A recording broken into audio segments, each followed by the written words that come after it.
Bismillahirrahmanirrahim. Assalamualaikum warahmatullahi wabarakatuh. Karena nanti kata para ulama, salah satunya itu di pintu surga itu banyak gapura, Pak Bu. Katanya semacam gapura.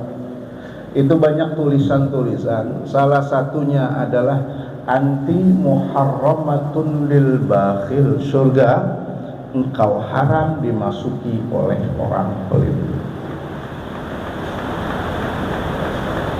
Makanya tanya diri kita, apakah kita termasuk orang pelit? Sudahkah kita banyak bersedekah? Dan nanti ini nyambung nih di surah Al-Munafiqun ayat 10. Wa anfiqu mimma razaqnakum min qabli an ya'tiya ahadakumul maut fayaqula rabbi laula akhartani ila ajalin qarib fa asaddaqa wa akun minas shalihin. Di ayat ini Allah bilang, nafkahkanlah, sedekahkanlah, infakkanlah apa yang telah kami rizkikan. Ini Allah sampai bilang begitu loh. Saking manusia emang wataknya pelit. Allah tuh bahasa kitanya, Pak, Bu, sedekah dari rizki yang kami berikan. Yang nyuruh sedekah siapa? Duitnya dikasih nggak? Rezekinya dikasih nggak sama Allah? Dikasih, terus kenapa pelit? Itu Allah sampai ngomong begitu. Rizkinya aku kasih, sedekah. Kita tuh kalau dikasih rezeki sama Allah, Pak, Bu, saya titip 2,5% zakat buat fakir miskin, buat ini. Silakan lebihin kalau mau sedekah. Tetap aja pelit kita. Di ayat Allah bilang, bersedekahlah dari rezeki yang telah kami rizkikan kepada kalian sebelum mati. Berarti kapan? Segera. Kenapa? Fayaqula, nih Allah bilang. Tuh lihat. Fayaqula rabbi laula akhartani ila ajalin qarib fa asaddaqa wa akun minas shalihin. Allah bilang, tuh lihat yang udah pada masuk kubur. Tuh yang udah pada meninggal. Mereka semua berdoa kepada Allah, ya Allah, andai dulu engkau panjangin umur saya, andai dulu engkau tunda kematian saya pasti akan rajin sedekah dan saya akan jadi orang baik, orang soleh. Pertama Allah bilang, orang sedekah itu orang soleh, yang rajin sedekah. Yang pelit berarti tidak soleh, tidak peduli tahajudnya tiap malam. Yang kedua, kenapa yang disesali pahala sedekah? Bukan pahala sholat, bukan pahala baca Quran, bukan pahala zikir, bukan pahala puasa, bukan pahala haji. Kenapa yang disesali pahala sedekah? Karena orang meninggal udah nggak sholat, udah nggak puasa, udah nggak zikir, udah nggak baca Quran, udah nggak dapet pahala itu. Tapi pahala sedekah terus ngalir sampai hari kiamat. Jangan ketipu makanya sama iblis. Kita tuh sering pelit. Kita tuh berat ngeluarin sedekah. Padahal tuh sedekah manfaatnya banyak banget. Paling ringan sedekah itu tolak bala. Itu paling ringan. Sedekah itu bisa menghindari kita dari penyakit, dari bahaya, dari kesusahan. Sahabat itu dulu kalau rezekinya agak-agak seret, mereka itu malah tambah rajin sedekah. Kenapa? Mereka berpikir rezeki saya kurang lancar, berarti saya kurang sedekah. Kalau kita kan terbalik.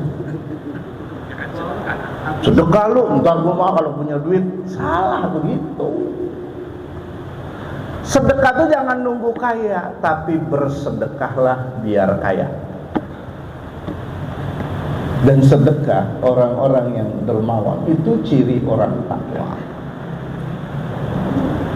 Nah, tadi saya katakan sahabat Nabi itu waduh, nggak ada yang nggak dermawan. Yang namanya Abdurrahman bin Auf, seorang juragan, bos.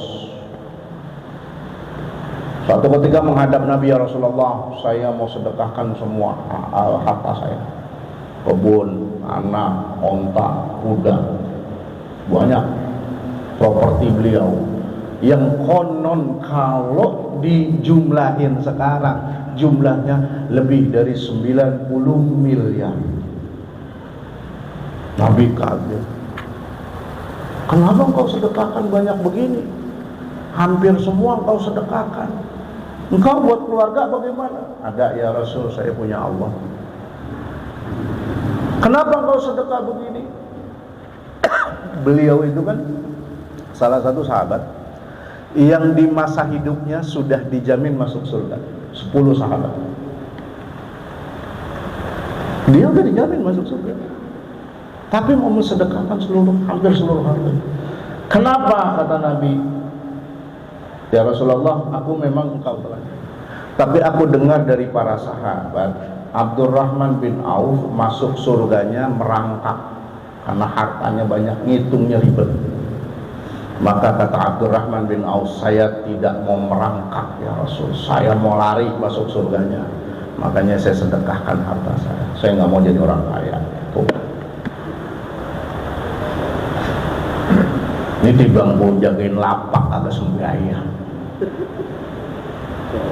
timbang jagain warung agak sholat. Sayyidina Abu Bakar pernah sore-sore, dulu kan belum ada speaker tua ya, belum ada jam, belum ada HP. Sore-sore ngontrol kebun kurma pakai kuda, luasnya 3 hektar. Orang kaya, Abu Bakar orang kaya. Lupa beliau tanpa sadar udah mau maghrib.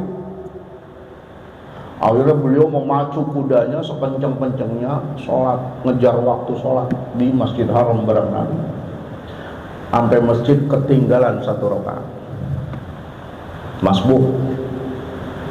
Lalu selesai sholat, beliau menghadap Nabi ya, sambil nangis, ya Rasulullah, gara-gara kebun korma, saya ngontrol kebun korma saya yang 3 hektar, saya ketinggalan sholat 1 rakaat. Dah, sekarang mah saya sedekain aja kebun kormanya 3 hektar.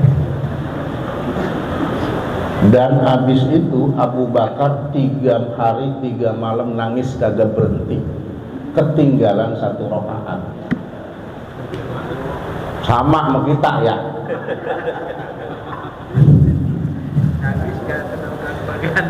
Ketinggalan 1 rakaat sholat maghrib 3 hektar diwakafin. Ada yang berani begitu? Ya Allah, kita matu disuruh sedekah susah. Asal ke masjid nyerebet, bodit menggoceng. Masuk ke kotak panjang doanya, surga goceng 2.000. Selagi Jumatan ditutupin, itu masukin duit ke kotak. Lalu kita lagi khutbah kelihatan Pak. Bukan takut teriak, 2.000. Kadang gopek jatuh bunyi, bleduk. Surga gopek. Giliran ke mall, dompet bawa, duit bawa, ATM bawa, kartu kredit bawa, habis. Coba dan pikir, Pak,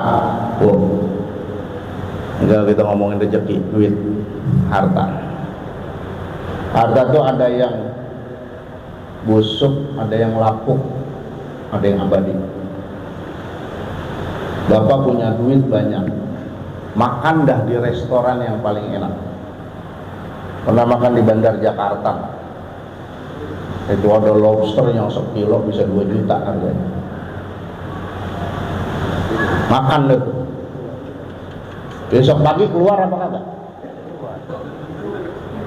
Sama apa kagak sama jengkol? Lah sama. Nyesel nggak? Hari ini kita nyesel, kita tegesin, ya Allah, lobster itu 2 juta. Coba punya duit, makan di restoran yang mahal, besok udah busuk.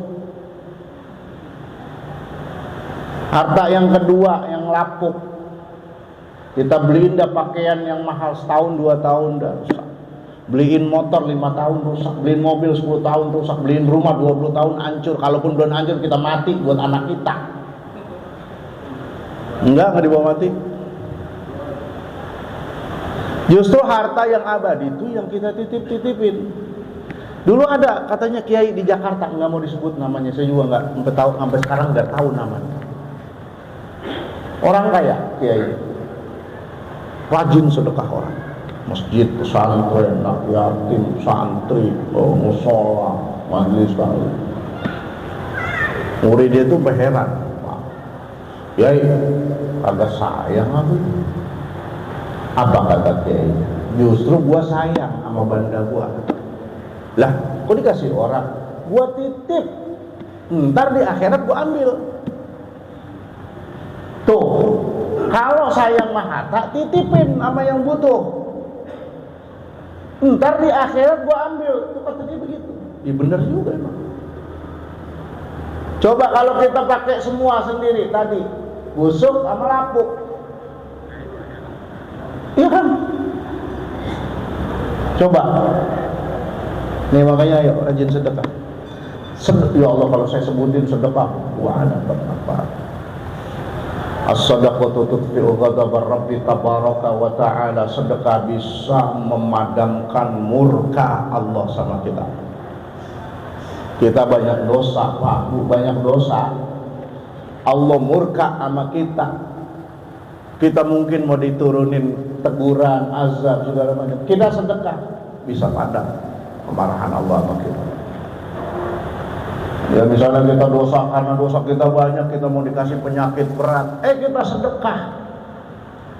Kata Allah, agak jadi deh Pak. Tadinya mau dikasih stroke, ya Pak, masuk angin aja, kerokin beres. Coba kasih stroke, masuk rumah sakit, habis berapa ratus juta. Dan perlu tahu, yang namanya orang pelit, hartanya tuh bagaimanapun akan dihabisin sama Allah. Bener, lihatin. Orang tuh kalau pelit, hartanya biar bagaimanapun akan dihabisin sama Allah dengan cara yang tidak baik.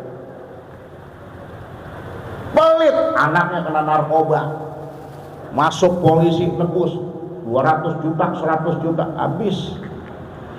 Kalau enggak dianya sakit berat, kasih rumah sakit. Kenapa? Nabi udah bilang, ma min yaumin yusbihul ibadu fihi illa malakani yanzilani fayaqulu ahaduhuma Allahumma a'ti munfiqan khalafa wa yaqulul akhar Allahumma a'ti mumsikan talaba. Muttafaq alaih. Nabi bilang, setiap pagi 2 malaikat turun, malaikat yang nganterin rezeki. Makanya ayam jantan berkokok. Salah satu keistimewaan ayam jantan, matanya itu bisa melihat malaikat. Ketika dia berkukuruyuk tuh, dia melihat malaikat turun. Sebelum subuh biasanya ya. Makanya bangun Pak, Bu. Nabi bilang apa? 2 malaikat turun nganterin rezeki. Fayaqulu ahaduhuma Allahumma a'ti munfiqan khalafa. Yang pertama, malaikat pertama akan berdoa kepada Allah, ya Allah, berikan keberkahan dan ganti yang lebih baik bagi orang yang bersedekah pada hari ini. Wa yaqulul akhar, yang satu lagi juga berdoa, tapi doanya nyumpahin. Allahumma a'ti mumsikan talafa. Ya Allah, berikan kehancuran bagi orang-orang yang pelit. Coba yang nyumpahin malaikat tiap hari. Kalau yang sedekah didoain, yang pelit disumpahin. Ayo sedekah. Sedekah. Jangan pernah lewatkan satu hari pun tanpa sedekah. Dan sedekah yang paling utama, ini menurut para ulama, kepada penuntut ilmu, terutama ilmu agama. Alhamdulillah tadi saya sudah terima ya dari bapak-bapak, ibu-ibu, mudah-mudahan berkah. Jujur, saya di Pondok Pesantren An-Nur salah satu pengurusnya. Memang ini warisan dari almarhum ayah saya dan amanah yang sangat berat. Dan kami Pondok Pesantren An-Nur bukan pondok pesantren yang profitable, nyari untung, enggak.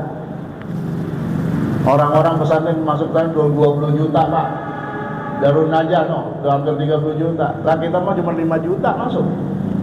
Kita nggak pernah nanya sanggup bayar apa enggak. Yang penting tes masuk. Bahkan di pengajian-pengajian saya bikinin buku tuh donatur buat mereka.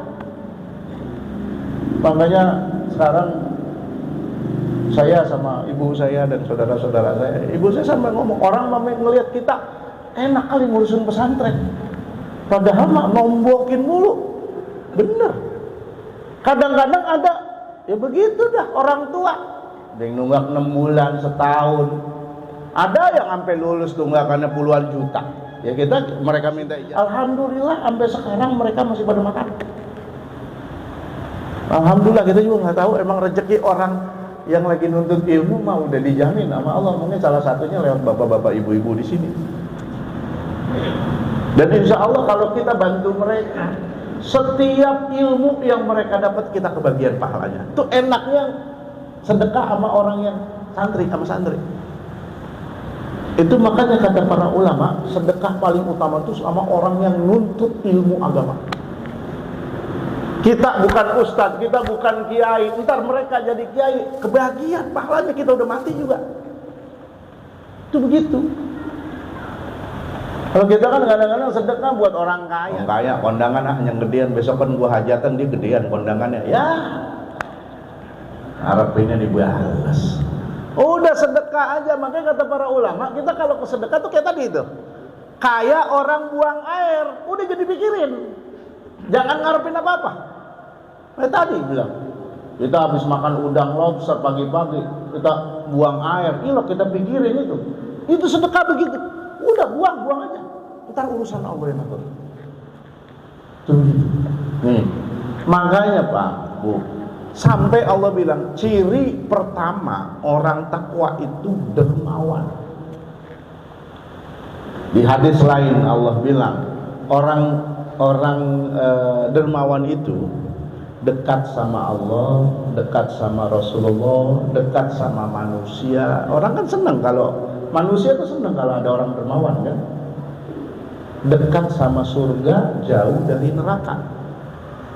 Sedangkan orang pelit jauh dari Allah, jauh dari Rasulullah, jauh dari manusia, jauh dari surga, dekat ke neraka.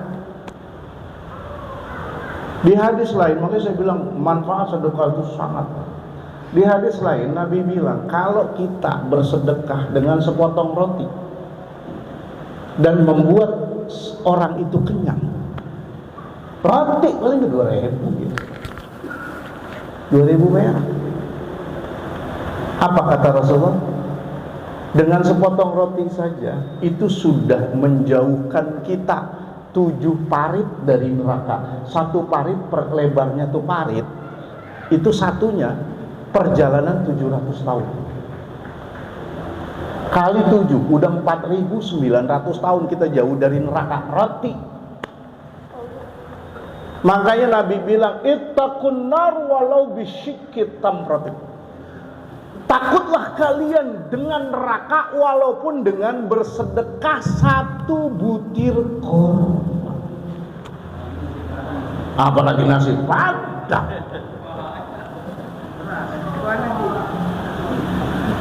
Nasi bebek aja Pak. Ini saya lihatin ini penutupan ada yang nyumbang nasi atau kagak ini. Oh iya. Tadi nasi waduknya subuh. Yang penting ikhlas ya. Yang penting ikhlas. Kita kalau nggak punya uang banyak, kan tadi Allah bilang allazina yunfikuna fis sarra wad dharra. Sarra itu lagi enak, dharra itu lagi nggak enak. Fis sarra kita sedekah, duit lagi banyak, wajar. Nah, yang ini nih, sedekah lagi kagak punya duit itu-itunya. Nah, itu yang berat buat kita, itu yang harus kita kejar. Pejabat nyumbang masjid 10 juta, ya wajar, belum tentu duit dia. Ya. Lah kita punya duit 100.000, nyumbang 20.000, itu yang gede. Lagi kadang-kadang Pak Bu, mungkin nanti yang bakalan nolongin di kita sedekah yang kecil kali. Kita ngasih nih lagi di jalanan ke Pak Oga gope. Mungkin itu yang bikin kita masuk surga kali dibanding sedekah yang 1 juta ke masjid. Kenapa? Kalau 1 juta ke masjid banyak banget godaannya. Hati belum tentu ikhlas. Bukan berarti kagak boleh sedekah gede, emang kudu gede sedekah mah. Nih ada lagi nih, riwayat mengatakan nanti di akhirat itu jangankan masuk neraka, orang masuk surga aja banyak yang nyesel. Dihisab nih, Pak Amin dihisab, Pak Amin. Kata malaikat, Pak Amin masuk surga. Kata Allah, silakan Pak Amin masuk surga. Anterin malaikat. Sampai pintu, nyampe di dalam surga dikasih kunci. Mana malaikat kapling saya? Tuh Pak Amin. Lah kok kecil banget. Orang-orang pada gede banget ono. Apa kata malaikat? Dulu ngaji malam Sabtu bodit berapa duit? Goceng. Ya iya, orang-orang mau cepet. Tuh. Ibaratnya begitu. Orang masuk surga aja nyesel. Apa kata Pak Amin? Waduh, kalau gue nyesel dulu mau gue boleh cepet. Itu kan begitu. Tuh. Makanya yang sedekah yang paling bagus banyak ikhlas. Ini mah kadang-kadang kita bikin matok standar ke diri kita rendah banget sih. Biarin dikit gue, yang penting ikhlas. Salah. Kapan banyaknya kalau begitu? Ayo terapin, biar banyak asal ikhlas. Tuh terapin sama diri kita, bagaimana? Biar sedikit asal ikhlas. Wah kagak jadi-jadi ngecor masjid. Ya. Dikit mulu. Punya duit 100.000, sedekah goceng. Punya duit 1 juta, goceng juga. Cuman orang kita mah, kalau kita begitu, biasanya kalau belum punya duit tuh ngomongnya gede. Nih kalau gua punya duit nih 100 juta nih, masjid gua sumbang nih 20 juta dah. Belum punya duit tuh ngomong gitu tuh.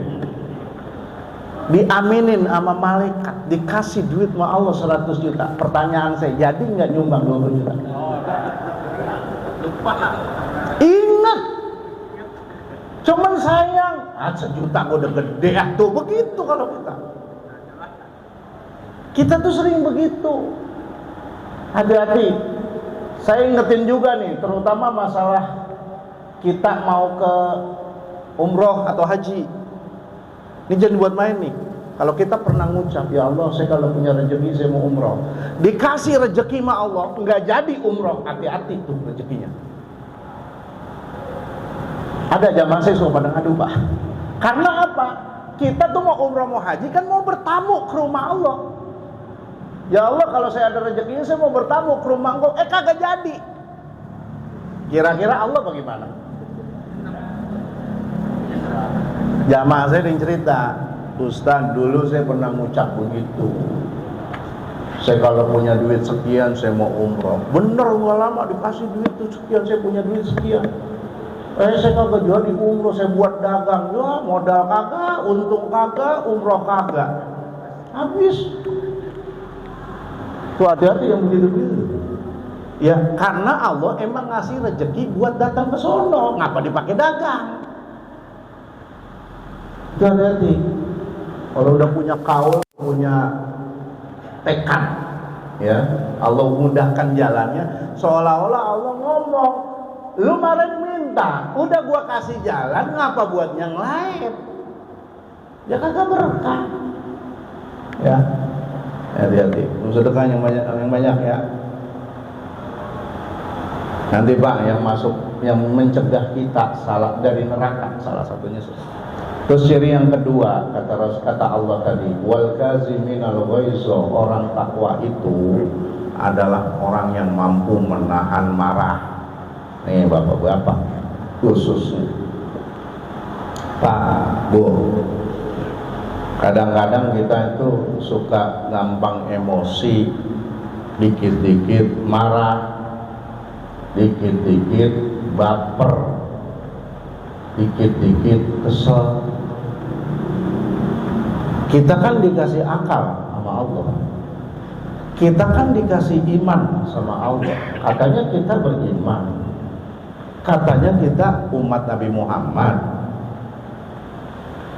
Tapi apa-apa marah, apa-apa marah, apa-apa marah.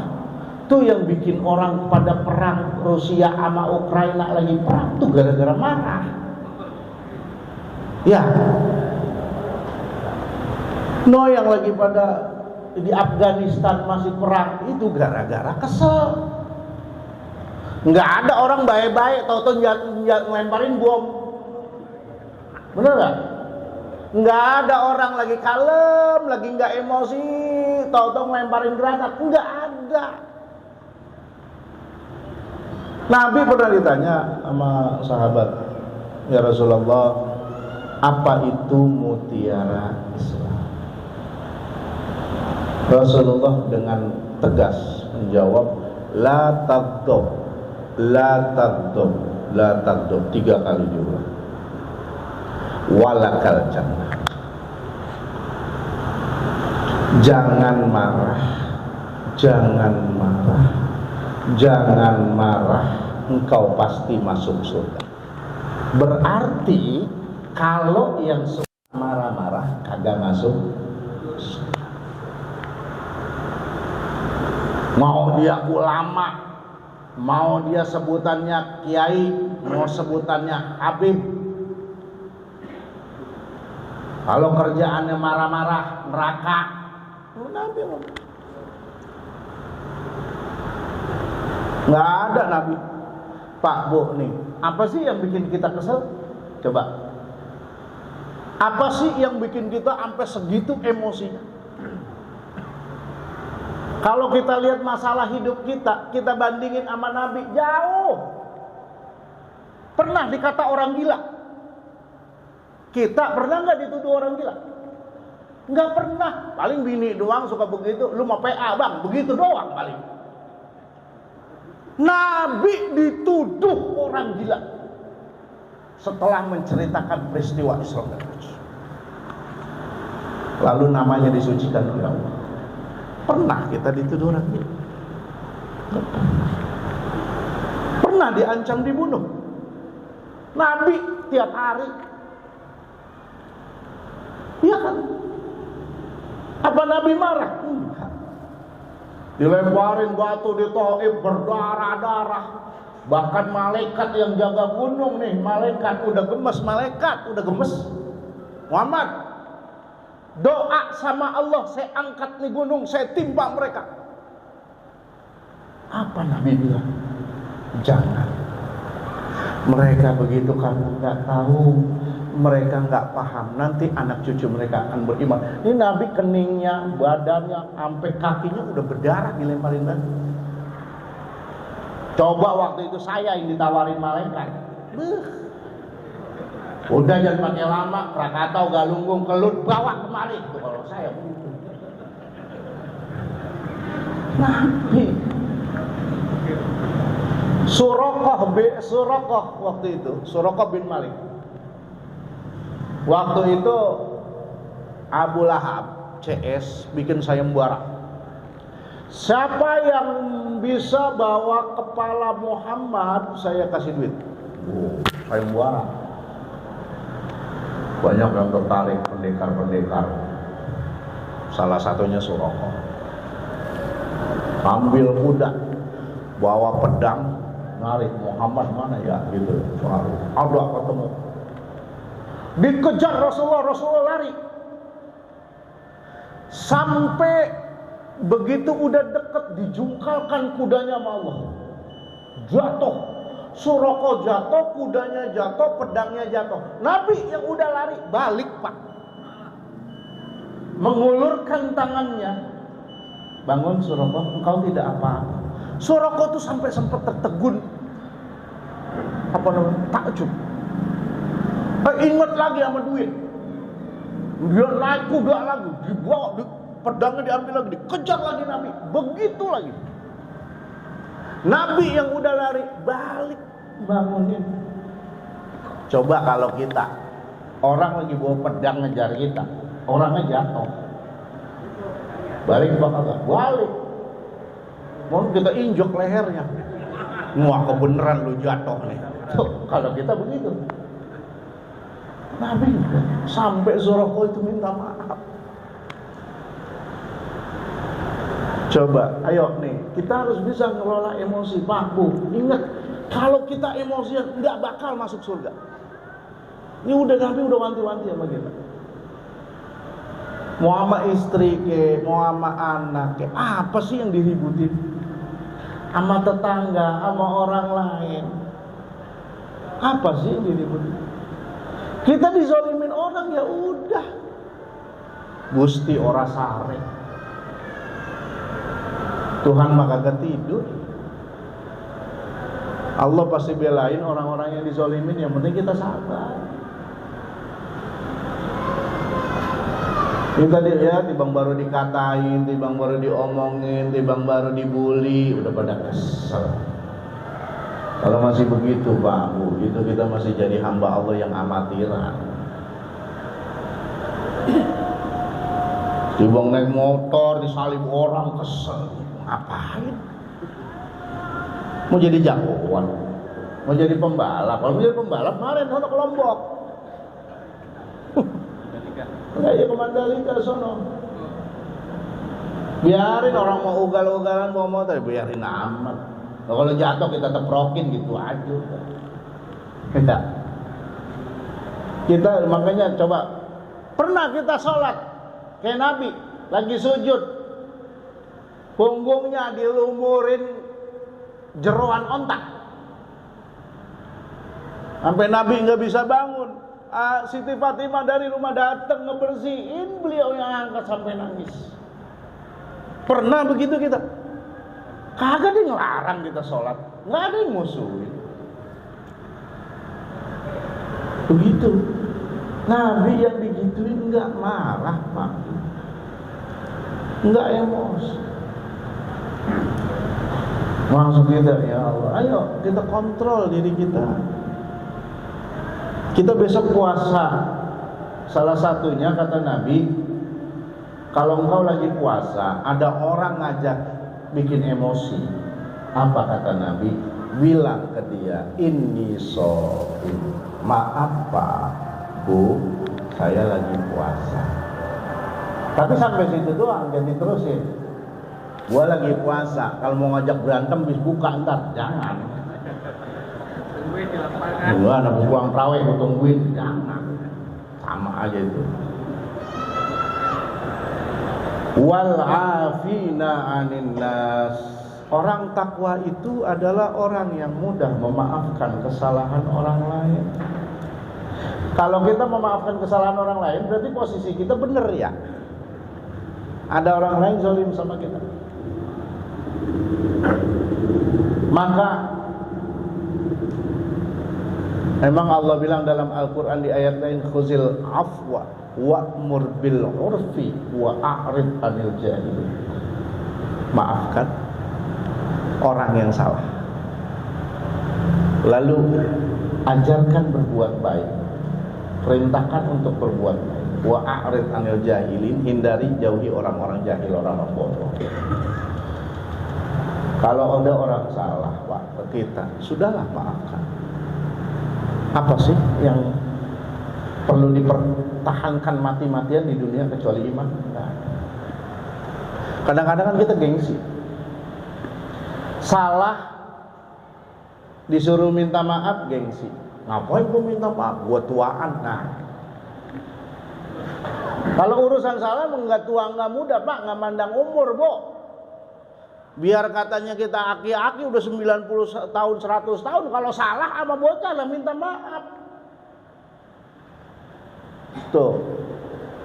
Begitu juga kalau kita benar. Ada orang salah, sakit hati kita, disakitin nih, maafin. Kalau bahasa Gus Dur, maafin, lupa mah kagak. Ya nggak apa-apa, yang penting kita maafin. Dulu di zaman Nabi Pak, ini Nabi lagi begini nih di masjid sama sahabat. Apa kata Rasulullah? Yang bentar lagi masuk lewat pintu ini adalah ahli surga. Sahabat celana kelinguk. Sahabat ya gitu ya. Nabi jamin masuk surga. Masuk tuh orang Ansor, orang Madinah, habis wudhu nenteng sendal jepit. Sahabat pada telangat lu, kok dia sih gitu ya, yang dijamin masuk surga. Padahal nggak semua sahabat. Rasulullah sebut bakal masuk surga? Enggak semua. Akhirnya salah seorang sahabat yang junior waktu itu, yaitu Ibnu Umar, anaknya Sayyidina Umar. Waktu itu beliau belum berumah tangga, masih bujangan. Akhirnya beliau penasaran, pengen nyelidikin.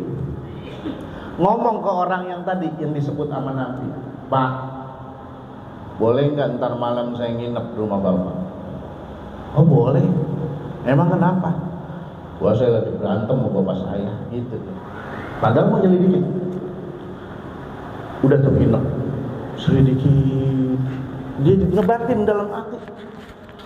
Kayaknya sama aja ibadahnya sama kita, gitu kan? Biasa aja gitu. Semalam, 2 malam, nginep 3 malam. Sampai 3 malam beliau akhirnya ngomong juga, Pak mohon maaf ya, kemarin saya bohong. Sebenarnya saya mah nginep bukan karena lagi berantem sama bapak saya. Cuma dia cerita akhir. Cuma Rasulullah bilang begini. Kaget juga beliau kan. Makanya saya menyelidikin. Ternyata saya lihat biasa-biasa aja. Kata orang itu juga iya, betul. Saya ibadah biasa-biasa aja, sama kayak kalian, bahkan tidak lebih dari kalian. Terus apa Pak kira-kira yang amalan Bapak yang bikin Nabi ngomong begitu, Bapak ahli surga? Dia mikirin aja, apa ya? Akhirnya dia ingat sesuatu. Ini pun yang kata dia mungkin ini gitu.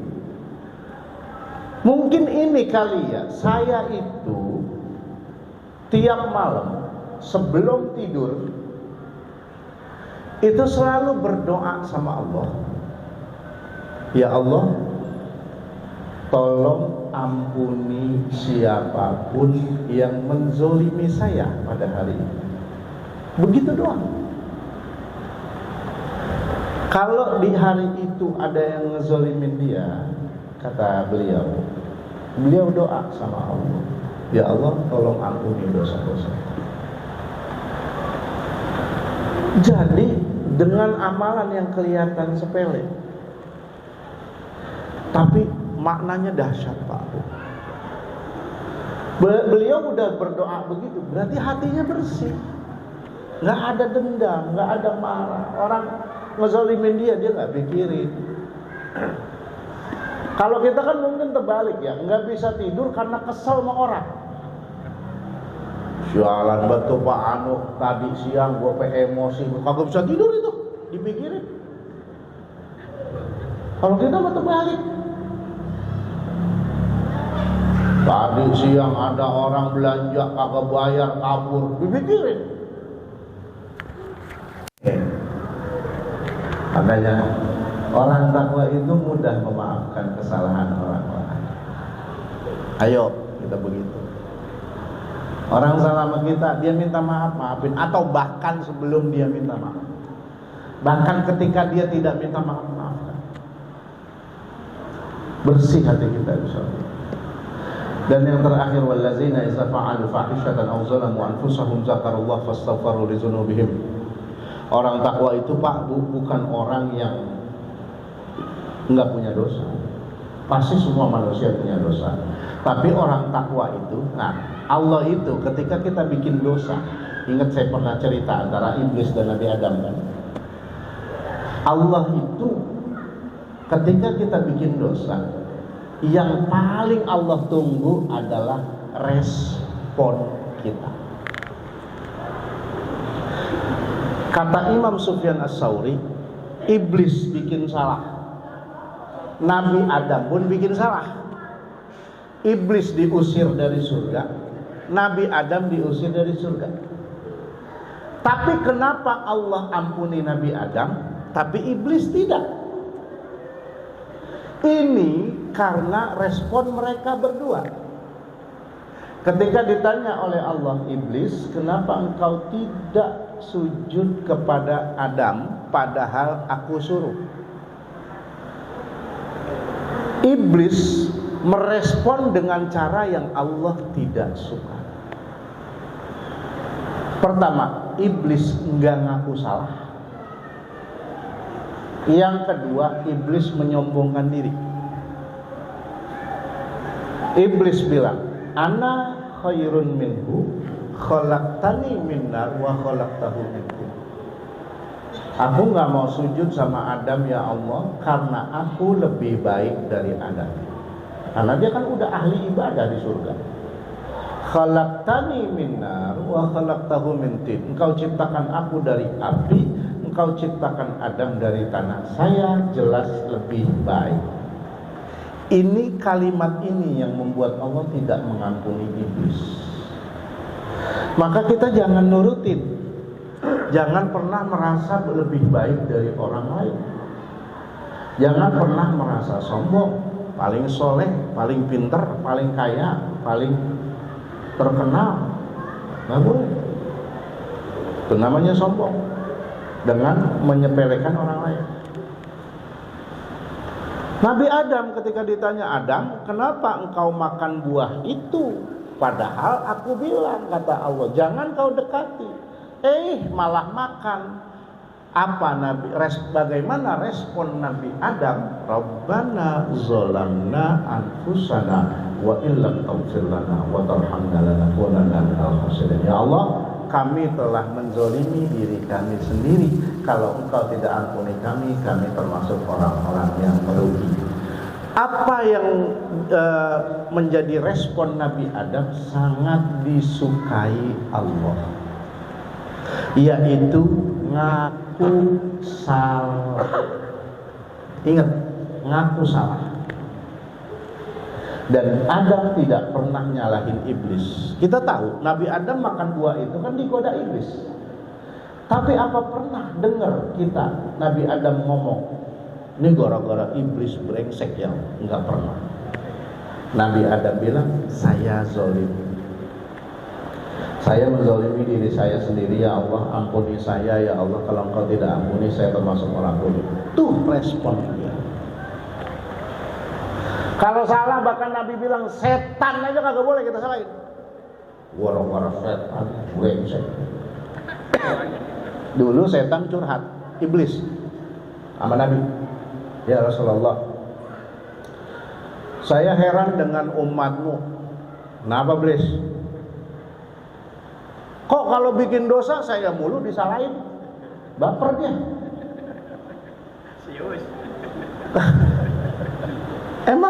Emang kenapa? Muhammad, kata iblis, saya kan cuman ngajak, godain hawa nafsunya. Ikut saya syukur, kagak ya udah jangan nyalain saya. Gitu kata iblis. Karena saya tidak bisa menentukan orang masuk neraka. Kalau saya bisa, ente anak kagak sisain. Ente di surga sendirian, begitu kata iblis. Emang lempengan ini mah bener dia nih. Terus dia ngomong gini, begitu juga engkau Muhammad. Engkau tuh cuman ngajak, hidayah punya Allah. Kalau engkau bisa menentukan orang masuk surga, saya yakin semua engkau ajak ke surga, saya sendirian di neraka. Bener, lempengan ini mah dia. Buktinya Nabi tidak bisa mengislamkan Abu Thalib, paman yang sangat dicintainya, paman yang bantuin dia dakwah, tapi tidak masuk Islam. Waktu lagi sakaratul maut, Abu Thalib itu kan Nabi ngajak, paman ucap syahadat asyhadu an la ilaha illallah wa asyhadu anna muhammadar rasulullah. Kata Abu Jahal, kata ada Abu Jahal juga di situ. Jangan ikutin Muhammad. Sayangnya sampai meninggal Abu Thalib tidak baca syahadat. Lalu Nabi nangis sedih, secara sedih nangis. Paman tercintanya meninggal, apalagi enggak baca syahadat. Lalu berdoa sama Allah, ya Allah ampuni Abu Thalib. Apa kata Allah? Tidak, Muhammad. Dia tidak beriman kepadaku. Apa Allah bilang? Innaka la tahdi man ahbabta walakinallaha yahdi man yasha. Muhammad, engkau bahkan tidak sanggup memberikan hidayah kepada orang terdekatmu, orang yang kamu cintai, tapi Allah akan sanggup memberikan hidayah kepada siapapun. Makanya hidayah punya Allah. Lalu Rasulullah bilang, kalau begitu ya Allah, ringankan siksanya di neraka. Baru Allah bilang, oke Muhammad, dengan syafaat yang kau berikan, Abu Thalib siksanya aku ringankan. Di riwayat tersebut dikatakan siksanya Abu Thalib di neraka cuman disuruh pakai sendal. Cuman bukan sendal kerpil, sendalnya terneraka. Kalau kita pakai sendal itu, sendal makanya kan di kaki ya. Kalau kita pakai sendal itu, otak kita di atas nih mendidih, saking panas. Itu paling ringan di neraka siksanya. Masih mau mampir? Masih mau mampir nggak? Udah rajin sedekah, tahan marah, maafkan kesalahan orang lain. Kalau kita bikin dosa, buru-buru taubat, buru-buru taubatan nasuha, buru-buru istighfar. Itu ciri orang takwa. Tuh, sama tugas kita Pak, Bu. Mau ustadz kek, mau kiai kek, dakwah, ngajak perkara. Kita nih ngajak tetangga ngaji, Pak ngikut ngaji. Kan orang macam-macam kalau diajak. Ada, udah Pak jalan duluan, jangan ditungguin yang begitu Pak, gak bakal datang. Udah Pak nitip. Udah Pak nitip. Lah yang nyewotin kan begitu, ngaji aja Pak, lu ngaji belum tentu bener begitu. Balikin, lalu tahu ngaji belum tentu bener, apalagi kagak. Ngaji aja Pak, kuburan kita masing-masing, sampai kata ditumpuk. Dia mau ngaji apa enggak, bukan urusan kita, tugas kita dakwah. Makanya tolong kalau ada orang baru datang ngaji, tumben ngaji nih, tolong jangan dikata apa-apa. Ini mah dikatain, pantes geledek mulu, lu ngaji ya berhenti besok meeting begitu. Pantes hujan katanya. Pantes hujan. Nah kita yang udah datang ke masjid, yang udah ngaji jangan sombong, tetap rendah hati. Mau kemana Pak? Ngaji itu bulanan malam Sabtu, ayo ngikut bareng gitu. Ayo deh Pak, ntar saya nyusul. Udah jangan dia nggak apa-apa. Mau kemana Pak? Oh saya mau ngaji dong, situ ngobrol ngaji. Nah itu iblis itu, sombong. Tuh ya. Nah ini makanya Pak, Bu, dirahmati Allah. Besok kita mau masuk bulan suci Ramadan ya. Mudah-mudahan kita semua termasuk orang-orang yang dapat menjalankan bulan suci Ramadan dengan sebaik-baiknya, dan pada akhirnya setelah bulan suci Ramadan, jadi yang Allah nilai, yang Allah lebih nilai justru setelah bulan Ramadan, bukan pas Ramadannya. Ramadannya Allah nilai, tapi lebih Allah nilai setelah bulan Ramadan. Apakah kita termasuk orang-orang yang takwa seperti saat bulan Ramadan, atau kembali lagi dengan dosa-dosa kita? Nauzubillah. Mudah-mudahan kita semua termasuk orang-orang yang sangat memahami maunya Allah, yang betul-betul mau mengikuti apa yang Allah ajarkan kepada kita. Amin. Mudah-mudahan Allah berikan kita panjang umur, sehat walafiat. Allah berikan kita keberkahan dunia dan akhirat. Allah berikan kita kesungguhan.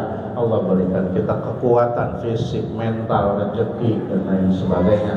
Mudah-mudahan kita dapat menjalankan bulan suci Ramadan dengan sebaik-baiknya dan memperoleh malam Lailatul Qadar, sehingga di hari raya kita berhak mendapatkan predikat minal aidin.